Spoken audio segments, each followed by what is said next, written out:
بسم اللہ الرحمن الرحیم۔ السلام علیکم۔ اللہ تعالیٰ نے اس کائنات کو بنایا، اس کے اندر رنگ بھرے خوبصورت تخلیق کی، بے شمار مخلوقات کو پیدا کیا، زمین آسمان تخلیق کیے، سمندر بنائے، پہاڑ بنائے، بے شمار جانور پیدا کیے، پھل پیدا کیے، اور اس کے بعد اپنے نمائندے کو، انسان کو اس کائنات میں بھیجا اور اپنی پہلی تمام مخلوقات کو اس نمائندے کی، انسان کی خدمت پر مامور کر دیا کہ یہ میرا نمائندہ ہے، جتنی بھی تخلیقات ہیں وہ ساری اور ساری اس کے فائدے کے لیے ہیں، انسان کے فائدے کے لیے۔ تو اب جو انسان اس کائنات میں بستے ہیں وہ ایک طرح کے نہیں ہیں، وہ کئی طرح کے ہیں۔ جو لوگ یہاں پہ رہ رہے ہیں ان کی سوچ اور جو ذہنی صلاحیت ہے، یا یہ کہہ لیں کہ جو وے آف لیونگ ہے، وہ ایک دوسرے سے بہت مختلف ہے۔ ایک وہ گروپ ہے، ایسا گروپ ہے انسانوں کا جو زندگی گزار رہا ہے ادھر، اور وہ بڑا مطمئن ہے۔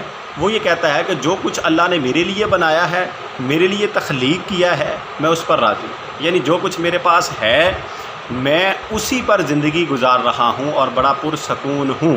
اس کے علاوہ مجھے کوئی جستجو نہیں ہے، یعنی گلہ نہیں ہے، شکوہ نہیں ہے اللہ کے ساتھ کہ میرے پاس یہ نہیں ہے، مجھے یہ نہیں دیا گیا، وہ نہیں دیا گیا۔ تو یہ انسان خوش ہے، یہ گروپ جو ہے یہ بڑی مطمئن زندگی گزار رہا ہے، اور اسے کسی قسم کا کوئی اضطراب نہیں ہے، پریشانی نہیں ہے، مطمئن ہے اور خوش ہے۔ جبکہ دوسری طرف وہ گروپ ہے جو اسے سہولیات میسر ہیں، وہ ان پر راضی نہیں ہے، مطمئن نہیں ہے۔ وہ یہ کہتا ہے کہ اس کے علاوہ بھی میرے پاس بہت کچھ ہونا چاہیے، یعنی وہ خواہشات رکھتا ہے، اور ایک نہیں کئی خواہشات رکھتا ہے۔ ایک پوری ہو جائے تو دوسری، دوسری ہو جائے تو تیسری، انبار لگے ہوئے خواہشات کے۔ تو ایسا انسان جو ہوتا ہے یہ مطمئن نہیں ہوتا، خوش نہیں ہوتا، اور نہ ہی یہ ہو سکتا ہے۔ اس کی وجہ یہ ہے کہ اگر اس کی کچھ خواہشات پوری ہو بھی گئیں تو یہ مزید خواہشات کے پیچھے دوڑتا ہے۔ تو جب تک آپ کی خواہش پوری نہیں ہوتی، آپ جو ہے وہ ڈر میں مبتلا رہتے ہیں، خوف میں مبتلا رہتے ہیں۔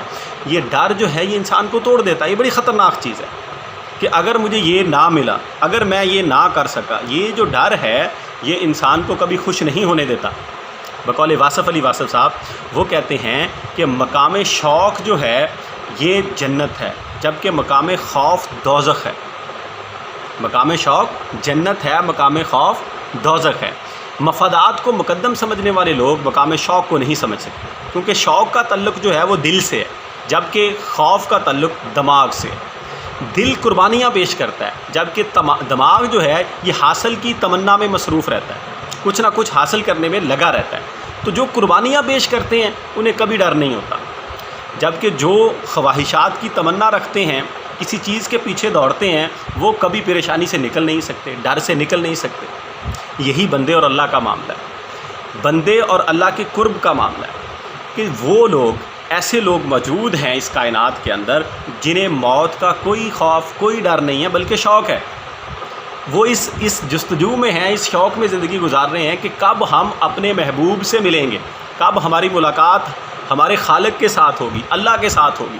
یہ وہ لوگ ہیں جو موت کا اور موت کے بعد کے معاملات کا کوئی ڈر نہیں رکھتے۔ یہ مقام شوق پر پہنچے ہوئے ہیں، مقام شوق ہے ان کو، اور یہی شوق جنت ہے، جنت کا نام ہے۔ اس کے اپوزٹ جو ہے وہ دوسرا گروپ ہے جو موت سے بھی ڈرتا ہے اور موت کے بعد کے معاملات سے بھی ڈرتا ہے۔ ڈر کیا ہے کہ پتہ نہیں موت کے بعد کیا ہوگا، اور اس ڈر کی وجہ صرف یہی ہے کہ قرب نہیں ہے، اللہ کے ساتھ محبت نہیں ہے ہمیں۔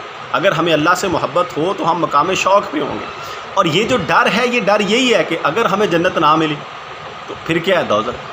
اسی لیے کہتے ہیں کہ شوق جنت ہے اور خوف دوزخ۔ میری دعا ہے کہ اللہ تعالی ہم سب کو مقام شوق پہ لے جائے، ہمیں شوق عطا کر دے اللہ کے قرب کا اور اللہ سے ملن کا، تاکہ ہم جو ہے اس دنیا میں بھی کامیاب ہو سکیں، مطمئن اور خوش زندگی گزار سکیں، اور اس دنیا کے بعد جو اگلی زندگی ہے اس میں بھی مطمئن اور خوش رہ سکیں اور جنت میں جا سکیں۔